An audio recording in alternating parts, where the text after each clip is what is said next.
এই যে এখানে ওসমান হাদির চিকিৎসার জন্য এসেছে সিঙ্গাপুর জেনারেল হসপিটালে। এখানে ডক্টররা কখনোই বলে নাই যে আমরা ব্যর্থ, আপনারা অন্য কোথাও নিয়ে যান, অথবা ওসমান হাদির থেকে বা পরিবার থেকেও কেউ বলে নাই যে আমরা চিকিৎসার জন্য অন্য কোথাও নিতে চাই।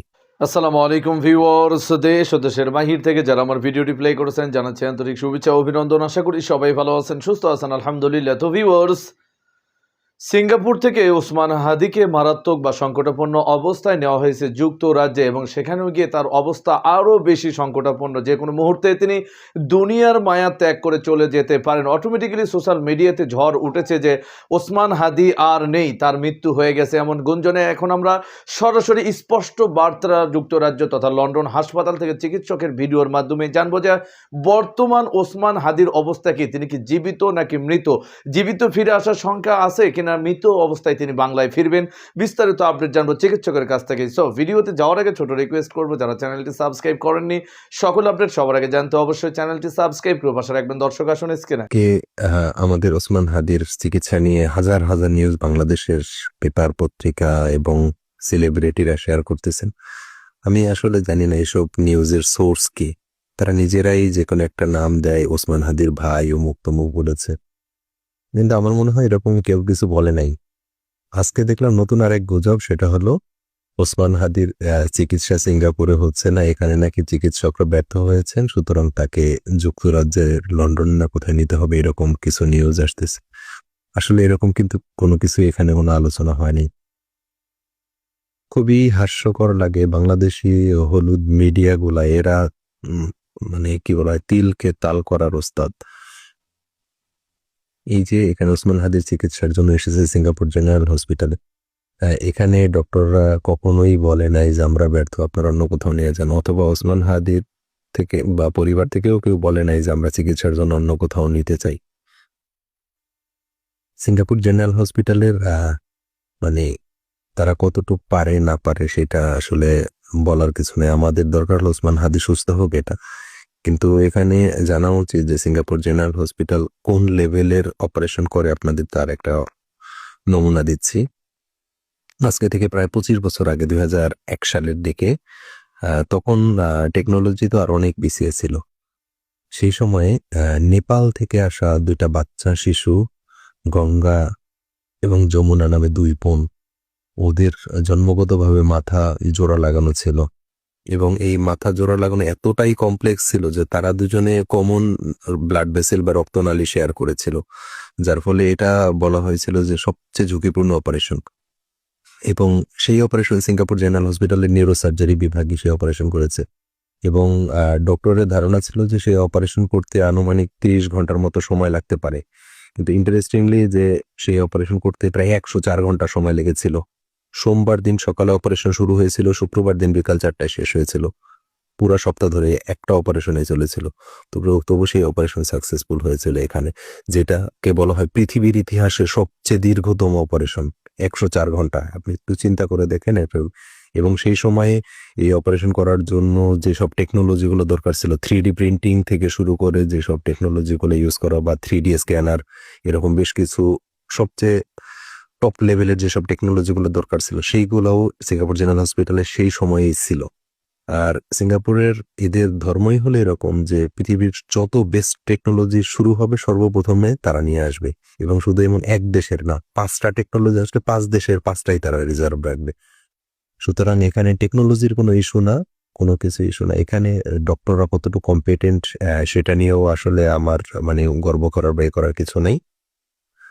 যুক্তরাজ্যে বা যুক্তরাষ্ট্রে যেখানে ভালো চিকিৎসা হয় সেখানে ওসমান হাদিকে নেওয়া হোক, কোনো সমস্যা নেই। কিন্তু ব্যর্থ হলো, পারলো না, এরকম বলার মনে হয় আমার মতে তেমন কোনো সুযোগ নেই। কারণ এখানে আমার মনে হয় সব পৃথিবীর সবচেয়ে বেস্ট ট্রিটমেন্টের একটা ট্রিটমেন্ট সেন্টারেই তারা এসেছে। তারপরও ইউকে, আমেরিকা, ওই সব জায়গাতে ওয়ার বা যুদ্ধ রিলেটেড বেশ কিছু হসপিটাল আছে যারা এইসব জিনিসকে বেশি ডিল করে, সেসব জায়গাতে গিয়েও চেষ্টা করে যেতে পারে। অনেকে মালালা ইউসুফজাইকে রেফারেন্স হিসেবে দিয়েছেন। প্রত্যেকটা পেশেন্টই ইন্ডিভিজুয়াল এবং প্রত্যেকটা পেশেন্টই আলাদা, প্রত্যেকজনের রোগ আলাদা, তাদের রোগের ধরন আলাদা, সিভিয়ারিটি আলাদা, সুতরাং আউটকাম আলাদা হবে। সুতরাং হসপিটালের উপরে বা ব্যর্থতার উপরে দোষারোপ না করে ওসমান হাদির জন্য দোয়া করেন যেন শেষ সুস্থ হয় এবং তার সে রোগ মুক্ত হয়। এইগুলো নিয়ে গুজব এগুলো ছড়িয়ে, এগুলো মিথ্যা প্রোপাগান্ডা ছড়িয়ে আসলে রোগীর জন্য তেমন কোনো উপকার হবে না। শুধুমাত্র যেটা হবে আহ, কি বলে এটাকে, গুজব ছড়ানো হবে, যেটা গুজব না ছড়ানোই ভালো। সবাই ভালো থাকবেন। দর্শক, স্ক্রিনে আমরা সে সম্পর্কে বিস্তারিত জানলাম। এ বিষয়ে আপনাদের মতামত কমেন্টে জানান, কেউ ভিডিওটি স্কিপ করবেন না। ওসমান হাদিকে হত্যার প্ল্যানের ভিতরে যে মার্টিকুলার সিস্টেম করেছিল শেখ হাসিনা তথা আওয়ামী লীগ দোসরেরা, এর পরপরই কিন্তু জুলাই যোদ্ধার সকল নেতাকর্মীদের বাড়িতেই তাদেরকে হুমকি ধামকি দেওয়া হচ্ছে। অটোমেটিক্যালি আগামী নির্বাচনের আগেই এই সমস্ত বিষয়ে অ্যাটাকিংয়ে যাবে ভারতের সহায়তায় শেখ হাসিনা। কি ঘটতে যাচ্ছে বাংলাদেশের নির্বাচনের আগে, বিস্তারিত জানবো রিপোর্টে। আজকে সত্যি একটা চমকে ওঠার মতো খবর। সেটা হচ্ছে লন্ডনের পথে জামাতের আমির। আগে কিন্তু জানা যায়নি যে জামাতের আমির লন্ডনে যাচ্ছেন। আর ঠিক এই সময়টা লন্ডনে যাওয়ার হয়তো একটা বিশেষ অর্থ আছে। দর্শক, আবারও বলি যে আমার এই আলোচনাগুলো সম্পূর্ণ আমার একটা ধারণা বা অবজারভেশন।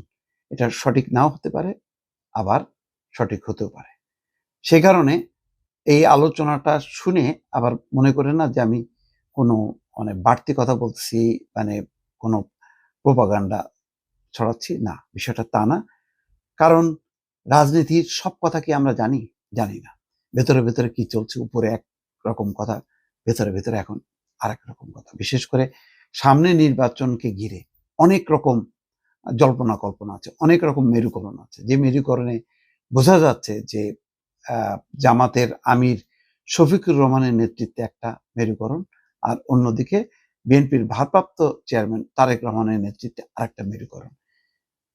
এখন এই মেরুকরণটা কেমন হবে? এটা কি পরস্পর মুখোমুখি হবে? আগে যেমন বিএনপি একটা বলয়, তার নেতৃত্বে একটা জোট, আর আওয়ামী লীগের নেতৃত্বে একটা জোট, মুখোমুখি অবস্থান ছিল, এক পক্ষ আরেক পক্ষকে খেয়ে ফেলে। এখন অবস্থা তাই যে অনেকটাই মনে হচ্ছে যে সেই আগের অবস্থার পুনরাবৃত্তি ঘটছে, ভিন্ন রূপে, ভিন্নভাবে। ডাক্তার শফিকুর রহমান, আমি আবারও বলি, অত্যন্ত ম্যাচিউর রাজনীতিবিদ এবং অত্যন্ত সাহসী, উদ্যমী মানুষ। তার কিছু বক্তব্য, তার কিছু বডি ল্যাঙ্গুয়েজ আমাকে সত্যি আকৃষ্ট করেছে। বিষয়টা চিন্তা করেন তো, এমন কি হতে পারে না যে বড় ধরনের একটা ঐক্য হতে যাচ্ছে, যেটা আমরা জানি না। জামাত এখন যে পর্যায়ে আছে, এই পর্যায়ে জামাত কেন বিরুদ্ধে, বিএনপির একেবারে বিপরীতমুখী অবস্থান নেবে? নিলে তার কি লাভ? লাভ নেই। কারণ আন্তর্জাতিক মহল কিন্তু জামাতের পাশে থাকবে না। বাংলাদেশে এখনো পর্যন্ত আন্তর্জাতিক মহল মনে করে যে এটা একটা লিবারেল ডেমোক্রেসির রাজনীতির উর্বর ক্ষেত্র। এখানে গণতান্ত্রিক রাজনীতির চর্চা করে এমন রাজনৈতিক দলগুলো ক্ষমতায় আসবে। সেখানে জামাত ইসলাম যেহেতু ধর্মীয় একটি রাজনৈতিক দল, সেই দলটি যদি ক্ষমতায় আসে তাহলে ভারসাম্য বিনষ্ট হবে আঞ্চলিক রাজনীতির কথা চিন্তা করে। এবং ইতিমধ্যে তার কিন্তু কিছু বহিঃপ্রকাশ ঘটে গেছে। একটা মেরুকরণ ঘটতেছে জামাতকে ঘিরে, আবার বিএনপিকে ঘিরে আরেকটা বলয় তৈরি হচ্ছে সবার অলক্ষ্যে। সেখানে কিন্তু যথেষ্ট পরিমাণ বিপজ্জনক অবস্থায় আছে জামাত। জামাত যদি এখন ক্ষমতায় আসে, সেটা ভারসাম্য স্থিতিশীলতার পক্ষে কতখানি সেটা টেকসই হবে, এটা কিন্তু চিন্তার বিষয়। কিন্তু বিএনপি যদি আসে, আওয়ামী লীগের জায়গাটা যদি পূরণ করে, তাহলে আন্তর্জাতিক মহল যতটা সমর্থন দেবে, জামাত আসলে কিন্তু দেবে না। কারণ শুধু জামাত মানে জামাত না, জামাতের সাথে দেখেন তার সহযোগী যারা আছে, তারা কি আসলে গণতান্ত্রিক রাজনীতিতে বিশ্বাস করে, গণতান্ত্রিক চর্চায় বিশ্বাস করে? এটা কিন্তু একটা প্রশ্ন। এটার আমি চট করে উত্তর দেব না, আপনারা জানেন। প্রশ্নগুলি আপনাদের কাছেই রাখলাম যে বাংলাদেশকে যেভাবে দেখতে চায় আন্তর্জাতিক বিশ্ব, তাতে গণতন্ত্রের বাইরে অন্য কোনো দর্শন এখানে কিন্তু টেকসই না। জামাত গণতন্ত্রকে মেনে নিয়েই কিন্তু রাজনীতি করে, কিন্তু জামাতের মৌল দর্শনটা হচ্ছে একটা ইসলামী ভাবধারার, ইসলামী চিন্তা ভাবনা, ইসলামী রাষ্ট্র গঠনের। সেই জায়গায় গণতান্ত্রিক রাষ্ট্রের সাথে একটা সংঘাত সৃষ্টি হয়। বাংলাদেশে যদি এখন আওয়ামী লীগ থাকতো, যদি মানে সেই আওয়ামী লীগ 15 বছরের মানে সেই স্বৈর শাসক বা স্বৈর শাসনে ভরপুর আওয়ামী লীগ না, তার আগের যে গণতান্ত্রিক আওয়ামী লীগ ছিল, সেটা যদি থাকতো তাহলে পশ্চিমা বিশ্বের কাছে একটা অপশন হয় আওয়ামী লীগ না হয় বিএনপি। এইভাবে কিন্তু চলছিল। ভারতও কিন্তু এইভাবে একটা ভারসাম্য রক্ষা করছিল, কিন্তু গত 15 বছরে আওয়ামী লীগ সব লন্ডভন্ড করে দিয়েছে। রাজনীতিতে সে এমন বেশি একক থাকতে গেছে যে সে গণতান্ত্রিক দল কি ধর্মীয় দল, গণতান্ত্রিক দল সবাইকে এক কাতারে নিয়ে এসে দর্শক, স্ক্রিনে আমরা সে সম্পর্কে বিস্তারিত জানলাম। সো ভিডিও এই পর্যন্ত। ভালো লাগলে লাইক এন্ড কমেন্ট করবেন। দেশের সকল আপডেট সবার আগে জানতে অবশ্যই চ্যানেলটি সাবস্ক্রাইব করে পাশে রাখবেন। দেখা হবে পরবর্তী ভিডিওতে ইনশাআল্লাহ। আসসালামু আলাইকুম ওয়া রাহমাতুল্লাহ।